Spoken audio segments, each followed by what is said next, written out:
Good morning, Leadville Racers. My name is Mike Iddings, and I'm the host of the YouTube channel Get My Buckle. This channel is all about Leadville, the race, the racers, anything to do with the 100. Our guest today is Wendy Delker. We spoke to Wendy earlier, about 6 weeks ago, and this is her first LT 100. This is the first 100 miler. This is the first Colorado race. This is the first ultra endurance mountain bike race. This is a lot of firsts for her. And she is, she's taken on this journey head on, and she is super excited. She's doing all the right things. She's got a coach. She's putting on clipless pedals. She is training. She is focused. She's going for this. So we did our last show. She gave us her numbers from her first field test. And then she was just on a training program, and then she took another field test.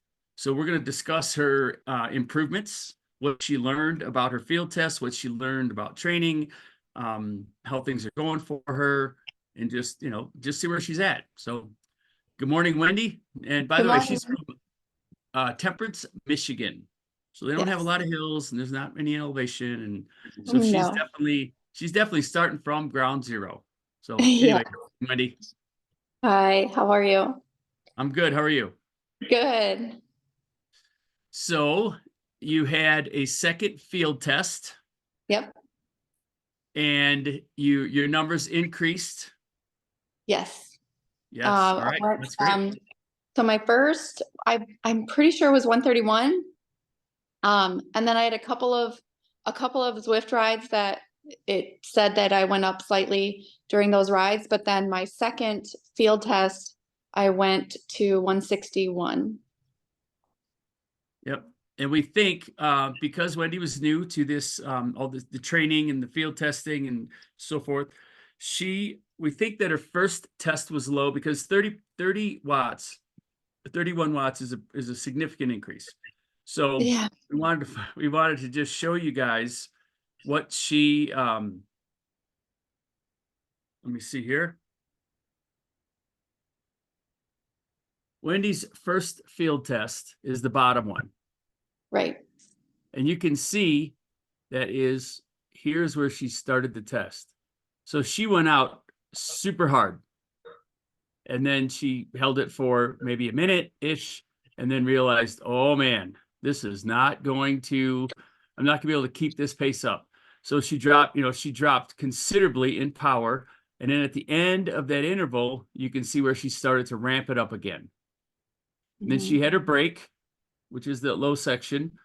And then the second 8-minute interval, again, she went out pretty hard, but not like the first one.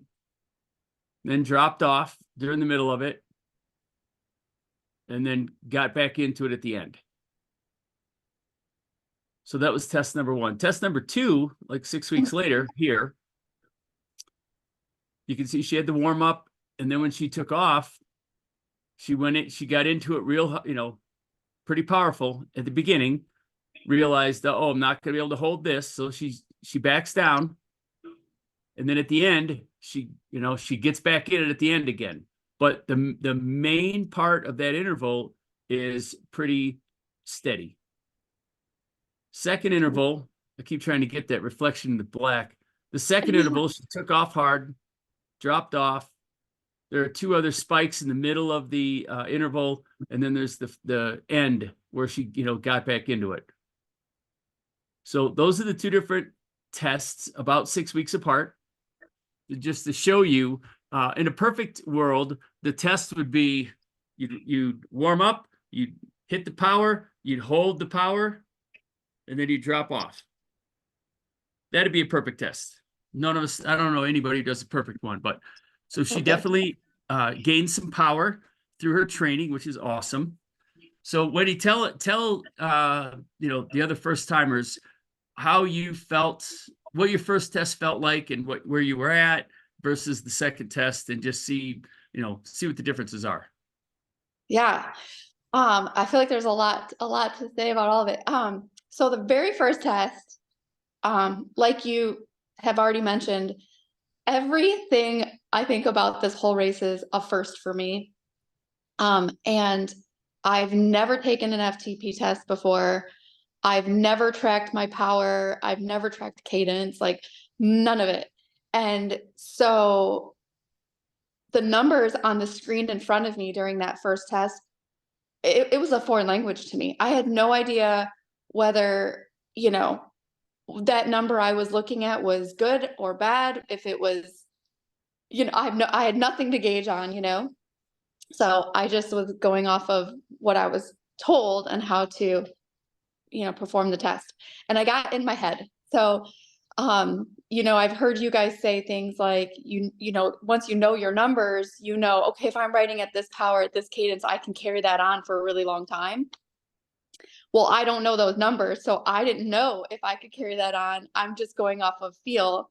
And I've also never paid attention to how anything feels for 8 solid minutes. You know, like every ride that we do is for fun. Like we're out mountain biking, and if I'm pushing, it's because I'm going up a technical climb or hanging on for a downhill, you know. It's just totally different. Um, so before the first test, I was told you warm up for 20 minutes, you give it your all for 8 minutes, and then rest for 12 and a half. And then you're going to do another 8 minutes of give it your all. But then I was told, like you just said, that when you take off, you shouldn't have these spikes. Like it should go, you know, ramp up, you hold it, and you come back down. Well, I was determined that I was not going to fail the test, and I obviously did. But I got in my head, the second I took off for that give it your all 8 minute section, I just was like, oh no. I was more focused on that the line should have been steady versus what I could give, you know, what I had to push out. And that's why the test looked the way it was, because by the end of it, I was like, oh, well, that wasn't so bad. And when I said that actually to you and to Matt, you both were like, oh, no, you should have been pretty much begging for that test to be over. So I definitely didn't do that. And then the second go around, I was a little more familiar with power numbers because I've been doing all my training based off of a percentage of that first test. So a little bit, but I still it's kind of foreign, you know, still like, I don't know, what can I give? What's a good number? So the second test, I actually tried really hard to not look at the screen. I tried to just go and then look down, you know, periodically to more check the time. Huh. Well, it'll be interesting when you do your next test, Yeah. just to see how you, you know, how you approach it mentally. Yeah. Now, for me personally, when I do a field test, since I've done several of them, I kind of know where I'm at. So, Yeah. you know, I'm going to, if I'm feeling better, if I think I'm ahead of wherever I was the last test, then I'll add, you know, 5-ish watts to whatever that was. And Yeah. I've got a target. Mm-hmm. And I can watch my Garmin and watch it go up and down and try and be at that target.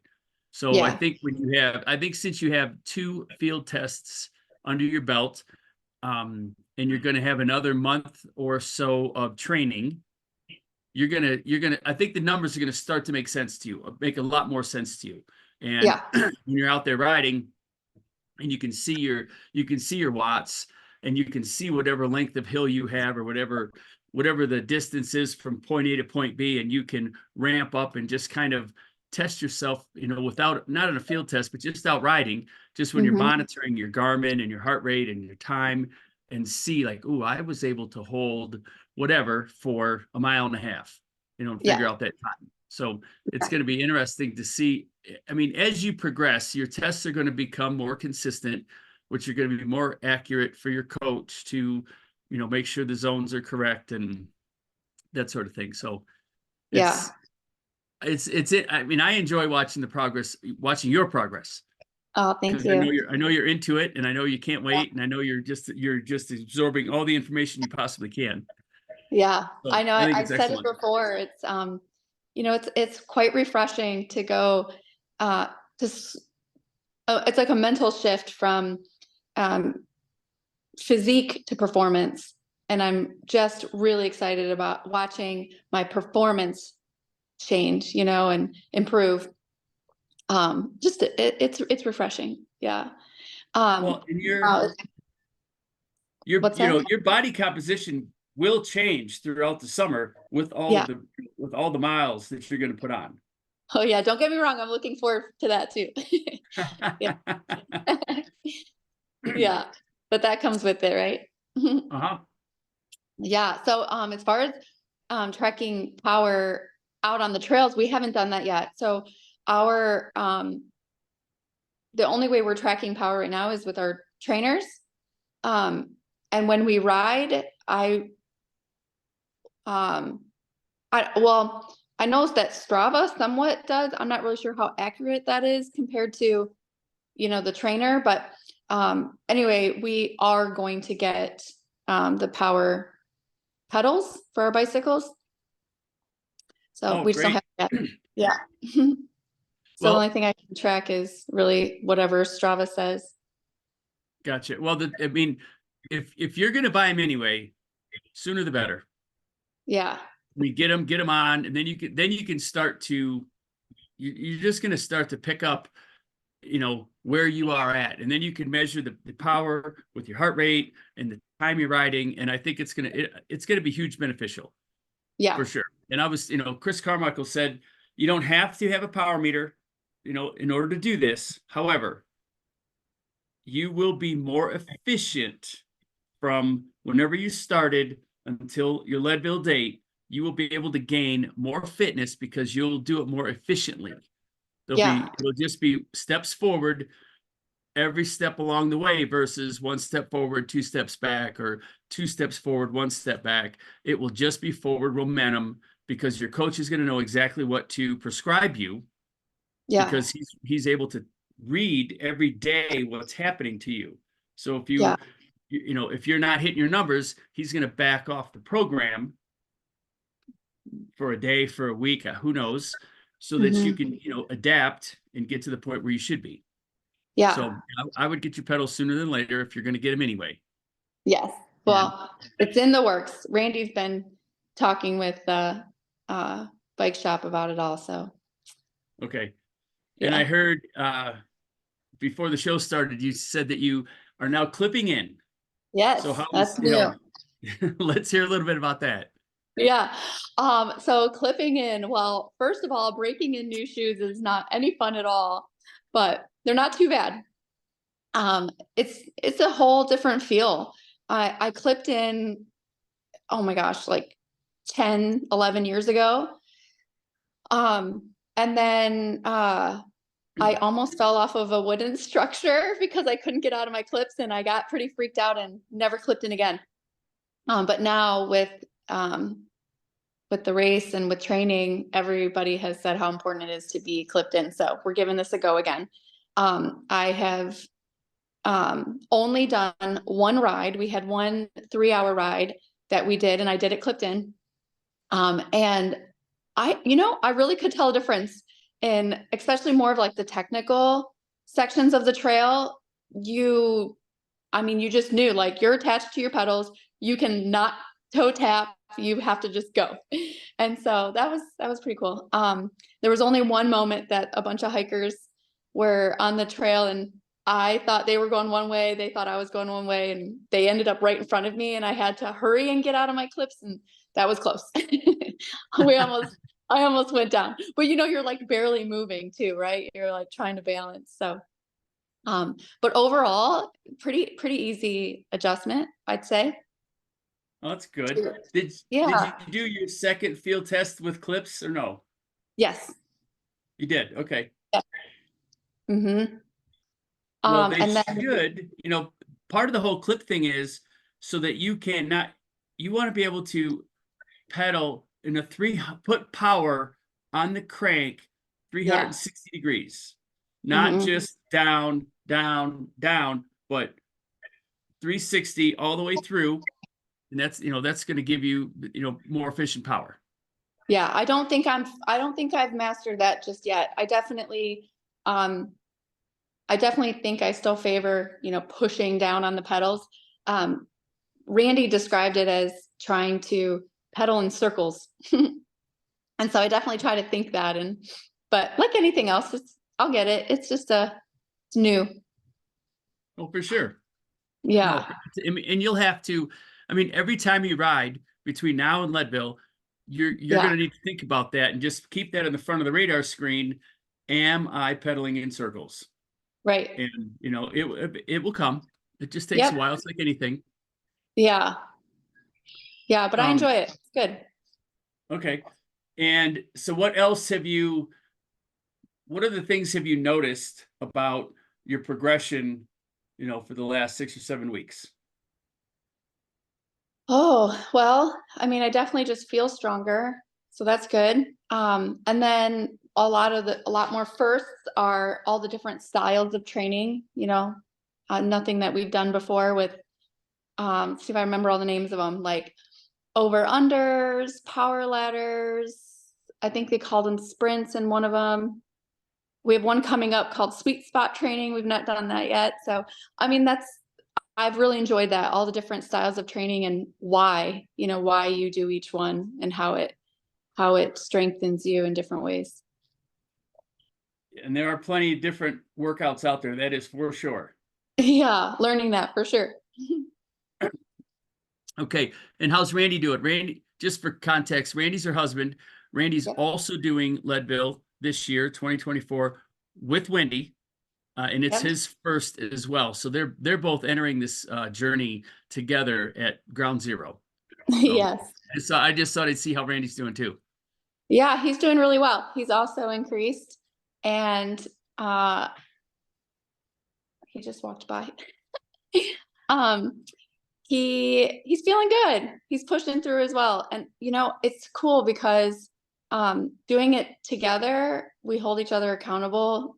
We got to get our training in today, and I feel like it's easier to be more successful with it when you have that support from each other.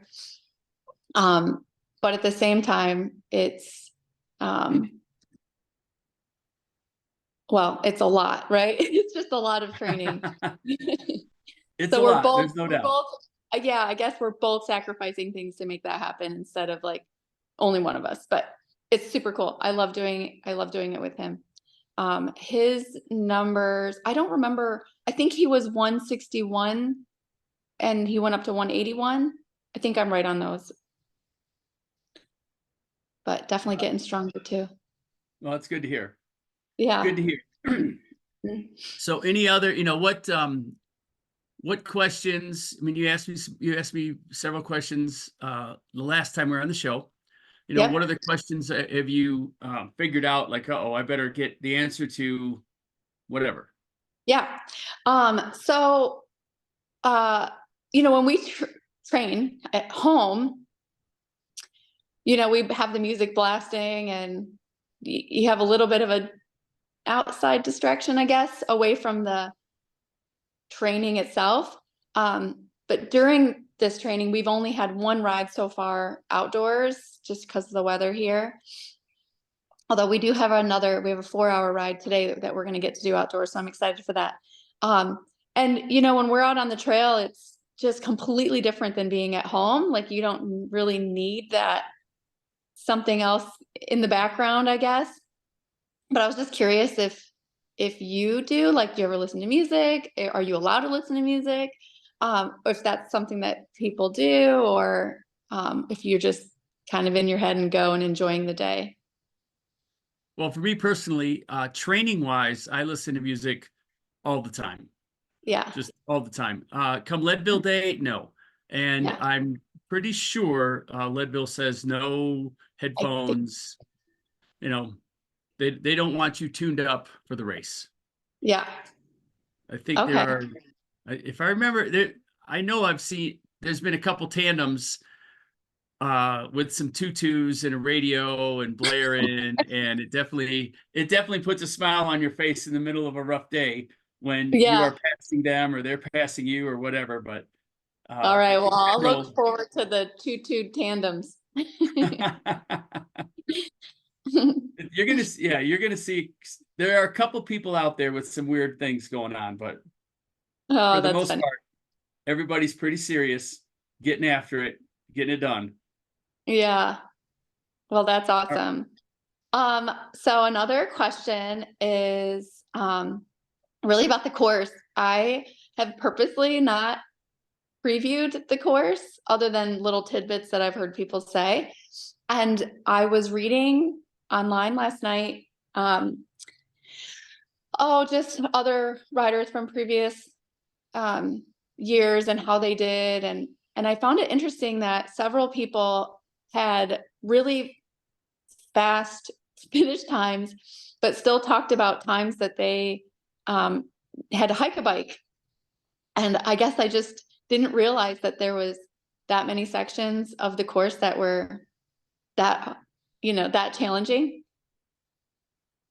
well, there are plenty of challenging sections of the course, and depending on where you're at in the day, and everybody's Mhm. different, is going to determine if you're pushing or not. And what I mean by that is Kevin, the very first climb of the day, you may end Right. up pushing because you're in the White Corral, I'm assuming. I have no idea. I'm pretty sure you're going to be a White Corral, one of the White Corrals. So when you Okay. take off, you're going to have your 3, 4, 500 people go, and Okay. it's going to spread out a little bit. But when you get to Kevin, the White Corrals are a lot of the first timers, or the people who haven't done a race and done a qualifier, and they don't know what their times are or what their potential Leadville time is, so they're put in the White Corral. Okay. There might be a few White Corral people who take off and are just gone. No problem. That just lessens, thins the crowd of racers. You might end up pushing St. Keeping, Mm-hmm. because the guy in front of you dabs, falls over, misses a shift, whatever. So it's very possible, Okay. very possible. Another section that you could be pushing would be, you're probably not going to push on Hageman or Sugarloaf. Those are going to be, you should be able to crank right up those. Columbine, 99% chance you're going to be pushing most of the tree line section, and you're not going to have a choice. You are either, when you're going to get to the A-frame, you're going to turn right, you're going to look up above tree line, and you're going to see an ant line of people pushing. Oh, The wow. probably the sub 930 guys, that group rides. They don't push. But then it starts to, more and more people start to push. And as you get farther along in the 10 hour, the 10:30, the 11:30 range, those people are pushing. And you are either so strong that you can time your pass. Number one, be strong enough to ride at 12,000 feet. Number two, be a good enough technical rider to manage the people pushing, the rocks, and the racers coming down. Oh, So wow. low probability that you're going to be able to ride any part of the upper part of Columbine. Okay. And then coming home, there are some small little pitches that you should ride all the single track, I would think, or not the single track, but the valley going up, the new section of the course. Lower power line is tough, and I mean tough. And if you got 80 miles in your legs, and it could be kitty litter dry and slippery, and power line, you are probably going to push power line.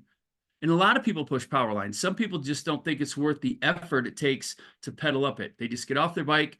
They may use it to stretch their legs. They may use it to stretch their back just to get off the bike, change their body positioning, whatever. Some people welcome that. I Mm-hmm. personally, for whatever reason, I like clearing Columbine. So I gear down and I just get in my own little zone, and, I crank up it. Yeah. The top of power line is not as steep, but it is much more rocky technical. And, there's a lot of people that have to push upper power line. And then there are a couple small pitches. Once you get on Carter Summit and you're coming home, there's a couple small, steep little pitches there. And it just depends, it depends how you've done all day. Have you burned a bunch of matches? Have you fueled properly? Is it 90 degrees? There are so many things that affect those little pitches. Are you gonna clear them or not? How was your gearing? Did you have the right gearing all day? So, I mean, there's people who are so drained at that point, they have to push those small pitches. So, everybody's different. Fast guys push power line. Fast guys might have to push Columbine if they get knocked off or whatever, they can't get started. So it happens, but you just keep moving forward. Every second of the day, you are just moving forward. And if it's at a push pace, it's at a push pace. And if you do push with intent.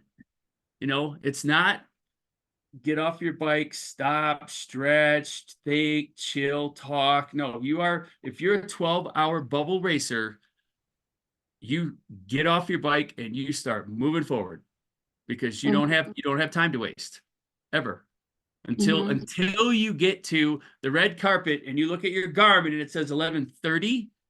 Okay, now you get time to waste. But until then, no wasting time. You are moving forward with intent every second of the day. So if you have to push, fine, just push. It's not a race day ruining thing. You just push. You're still moving forward. Yeah. Well, my current goals are more about moving forward in the training than actual race day so far. So I think it's hard to give myself really a goal for that day when I don't even know where I'm going to be at. So, but I've truly enjoyed the training so far. So that alone is just keep going. My goal is to get as strong as I can possibly get. And then we'll see what happens. Yeah. And also regarding pushing, you're lucky enough, you get to come out to Leadville and you're gonna be able to do some training, and you're gonna ride different sections of the course. Also keep in mind that if you clear Kevin or Powerline or Columbine when you're fresh in July, no miles in your legs, and you clear those things, awesome. Doesn't mean race day.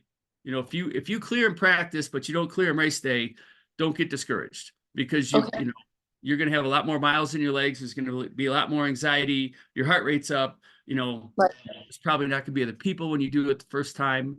It's just going to be you and riding. And so if that's the case, don't let that discourage you on race day. Just keep on moving. Yeah. Keep moving forward. Keep moving forward. Yeah. All right. So have you thought of any other questions, whether gear, food, gearing, anything like that you want to talk about? Yeah. Well, gear, I still haven't put together any kind of actual, race day or riding day. But I have options, so I'll figure that out. And I know you talked a little bit about, the challenges of the day as far as weather and being prepared with, a rain jacket at all times. You said something warm to start with that you'll kind of ditch early on, and the volunteers clean all that up. So that's all in the back of my mind, but I haven't said it all out yet. But I feel like I still haven't figured out the nutrition side of things. One thing that I hear a lot of people talking about is cramping. I haven't actually experienced any cramping yet. But I've been riding with, I'm not sure if they're considered an electrolyte, but it's like a salty packet that I add to my water. It's got pink Himalayan salt, magnesium, potassium, that kind of stuff in it. And I just do that when I ride, but our rides are so much shorter than what that day is going to be. So I'm just curious if if that is something that you do multiple times throughout the day, or you just spread that up, throughout the day. Well, for me, I have cramped in Leadville, geez, for the past 20 years, probably, all at different Okay. points in the race. And some of that we attribute to my my blockages and the coronary artery disease, which it started to come sooner into the race until I got my stents. So, Right. but for me personally, I grind up with a pill grinder, the little round grinder. I grind up, they're called thermotabs, and I grind thermotabs up and I put a couple in every bottle that I have for my, for race day. Or I put it in the Camelback or whatever fluid I'm drinking, I put some of those tablets in there, ground up. Okay.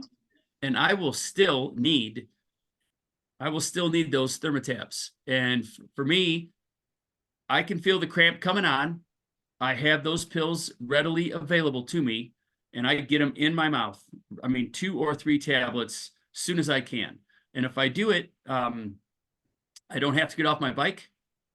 I can just keep on moving, and I can just feel that cramp go from starting to constrict to just dissolving and going away. And I can just keep riding. And then from that point on, I might take 2 or 3 tablets every 40 minutes, maybe an hour for the rest of the day. So I might eat 20 tablets, Oh, you wow. know. Yeah. Um, but it is definitely, it works for me. It's worked for 20 some years. Those tablets, the cramps dissolve and I can keep going. So Mhm. if you're going to want to have more of those products that you have, because if you start to cramp, you need more. Whatever it is you need more of it. Mhm. Or you can have the thermotabs and just try them. I mean, it's unfortunate that if you don't cramp before the race, it's going to be hard to know what to do to fix those cramps during the race. Mhm. But if we have a couple things, if you've got your product and you've got the thermotabs, then at least you have plan B in case what you're doing, it doesn't make them go away. Yeah. Okay. So But I guess the only other question that I have is, do you remember your first race, and what would you have done differently? oh my gosh. My first race was a disaster. Um, and the condensed version is this is 1994.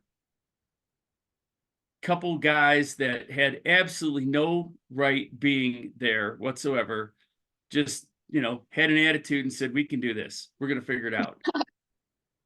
One guy came from Florida and he was suggesting we need to protein up, not carb up. We need to protein up. So Wednesday afternoon, Thursday, and Friday, we are drinking Ensure. Like, we probably went through 5 or 6 of those little bottles in a day. Oh boy. Yeah. And so we were proteining up. Mhm. Also on Friday before the race, I decided that I was going to install my clipless pedals and my shoes, which I had never had on my feet and I had never ridden on them. Oh no. So Friday at 8 p.m., I put on my clipless pedals. Friday night at probably 3 a.m. or Saturday morning at 3 a.m., we wake up and we decide we're going to pasta load. So we wake up in the middle of the night and we eat a bowl of just noodles and butter and salt and pepper. Oh gosh. And then we tried to go back to sleep, which I didn't go back to sleep. Yeah. Um, and I didn't come prepared either. And Friday it was crappy out, and the projection was it was going to be crappy for a race. So Mhm. I went to Bill's Sports Shop and I I bought a quarter zip up first layer, but they didn't, because it's Leadville and it's race day, and you know, I had to buy an extra large shirt, which I don't wear extra large. Yeah. And I also bought some tights that actually had stirrups for the feet. Mhm. And so, but that's all they had. And these are hot chilies. And I put those on in the morning, and I had that, I had the only shirt I had was an extra large shirt that didn't fit.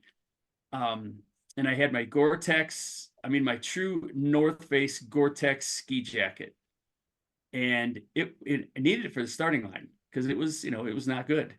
Raining, you know, and we took off, and my body started to protest all the protein. And I had to pull over into the woods often. And I think and back then, oh my gosh, here's TMI. Back then, I didn't know. I still wore underwear. And I had to I had to leave my underwear at the A-frame on Columbine. That's how bad it Oh, was. oh Uh, no. yeah, and I got rid of all of that protein and everything else that I had in my stomach by the time I hit the Twin Lakes. Oh So, boy. oh gosh, I need to back up. The start, I'm in my clips. The start, everything's fine. When you get to the top of St. Kevin, the hard part of Kevin, there is a very hard left-hand switchback. Off Okay. camber, it's it's tough. Well, when you're clipped in for the first time ever and you're doing a half a mile an hour and there are people around you and you're trying to manage your line and traction and everything else, I didn't make it, and I tipped over, clipped in, caused the problem, right? Because there's people behind me that I Oh took yeah. out.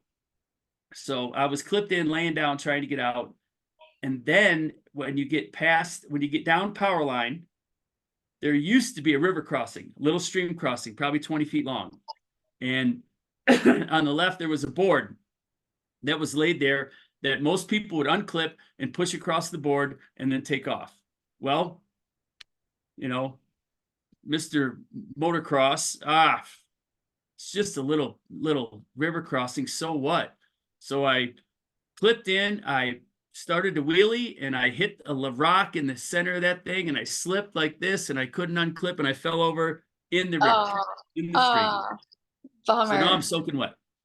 Yeah. Oh my goodness. And then I get to Columbine coming down. I cannot eat.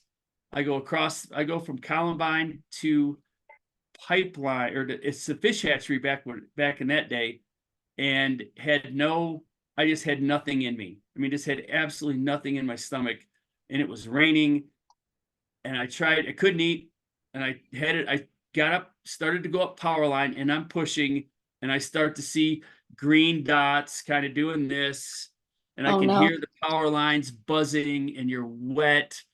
And I'm just thinking, oh my goodness, I don't know what's going to happen, but it's not going to be good. So I headed back to the fish hatchery, tried to eat, forced some Tylenol in, forced whatever they had in, just forced it in, and started to go back to power line. But back then, it was a completely different race. Year one, I missed the left turn to go up power line. Mhm. I don't remember if there was no guy standing there, or if he was. I just don't remember that part of it. But I ended up on the road, and somebody came. Bert, the guy who was working the fish hatchery, he was in a pickup truck, and he asked me if I knew if I was in the race, and I said yeah. And he goes, "You know where you're at?" And I'm like, "No." I'm like, "Get me back on the course." So I jumped in his truck. Well, I didn't know where he was taking me. Well, he bypassed a bunch of the course, got me back out at the bottom of the boulevard, and I finished the race. But I missed St. Kevin and Power Line, and I missed a bunch of the course. So Oh there are so no. many things I would have done differently on first day race day. So I crossed the finish line, but they took my wristband. I did not get a buckle. Sure. And that, I'll tell you what, it did not sit well with me at all. And I was bound and determined to come back, get my redemption, and that would never happen to me again. And it That's hasn't. I have not had that kind of failure since then. So that's oh my goodness. It still haunts me. It still haunts me not making that Sorry to bring turn. that up. Sorry to bring that up. Oh no, it's part of the journey. It's one of the chapters in life. So is the course hard to follow still? Like, are there sections that you could easily get off course? only a few, Yeah. there's some the changes they made down in the valley before after Twin Lakes and before you start to climb for Columbine, there are there's some private land stuff that we have to go around. Mhm. And then there is if you're outbound and you've crested St. Keevan, there is one convergence of trails that if you've never ridden there, you could easily go the wrong direction. But for the most part, you'll be fine. The climbs that you're going to do as a new person coming out are probably going to be Keevan, Powerline, and Columbine. And if you drive to those things and just do those climbs, it should be fine. So the transitionary parts of the course might be where you would make a wrong turn. But we're gonna get you lined out on that when you come out. All right, good. Good deal. Well, I think that's all I got this time anyway. Okay.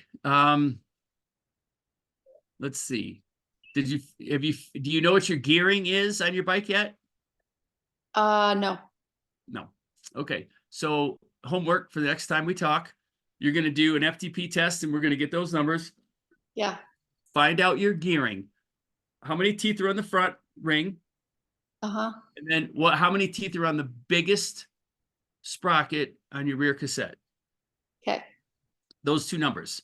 And we just want to kind of want to see, I want to see what you have now, and then we can talk about, what direction you might be going for race day. Okay. Because the gearing will be, for a 12-hour rider, gearing is crucial to get it right. Yeah. So yeah, I know Randy knows my gearing, and he did tell me at one point. I just don't remember, but I don't remember because I don't understand it. So I'm excited to learn it though. So that'll be a fun conversation. Okay. And what your gearing does is, for every rotation of your crank, it's how far your wheel travels. Right. So if you want to go fast, every rotation of your crank, your wheel might travel 2 rotations. If you're going to go super slow, it might only travel a third of a rotation. So that's energy. That's, so when you're trying to go uphill, if one rotation of the cranks and you're going to go 8 feet, not going to happen on a steep climb. But one rotation of the cranks and you only move 1.5 feet, that's a lot more power. So I'm just trying to help you, with the understanding piece of the gearing. It's called a gear inch. And that gear inch, depending on what that gear inch is, will tell you how far you're going to go with each rotation of the cranks. So that'll be, it'll just be another piece, another tab in your folder of learning for what it takes, to get prepared for the Leadville Trail 100. Absolutely. All right. Well, we look forward to talking to Randy, get his update on where he's at with his numbers. Okay. And I don't know. Best of luck in your training. Thank you. Keep it up. I know you're pretty focused, and you're hitting it every day. You've got a prescribed workout. You're doing it. Yep. And are you still doing I think you were doing Pilates or yoga or something else on your off days? Is that still happening? So we've been doing the training with Matt, CTS, and then I'm doing 2 days a week strength and conditioning with a coach here in town, the one I mentioned in my last interview with you. And then No, I have not been going to hot yoga or hot Pilates. That has fallen off. But really because of time. But I still think it's probably more so the hot yoga. It's just a nice way to stretch things out. I think it's a compliment to the training. But we haven't been able to make it there. Randy hasn't gone either. All right. Yeah. So for a little, just more information, Wendy's coach is Matt Freeman from CTS, Carmichael Training Systems. Yes. Matt's been my coach for a couple of years. Love him. Absolutely love him. He does his homework. He knows what's going on. He is engaged with you personally. When he's talking to you, he has your files, your folder, your numbers, it's awesome. Yeah. Matt's number is 951-533-1531. And that's the Carmichael Training Systems. And since we touched on CTS, CTS is aligned with Get My Buckle, and they're waiving the athlete registration fee if you do sign up with CTS for coaching for 2024. And Bird wheels, which are the rope spoke carbon hoop super light wheels, comfortable, endurance wheels, they're also aligned with us, and it is Bird Buckle 2024, and that gets you 10% off a set of Bird wheels. We're working on some other alliances as well. All right, Wendy, thank you very much. Keep training. You've got a 4-hour ride today, so, go get after it. You're a couple hours ahead of us, so what is it? When's it get dark there? 6:30? No, I think Randy just told me yesterday that he tracked it to be about 8 o'clock. Oh, so nice. Yeah. A little extra time. Yeah, get a little time. Yeah.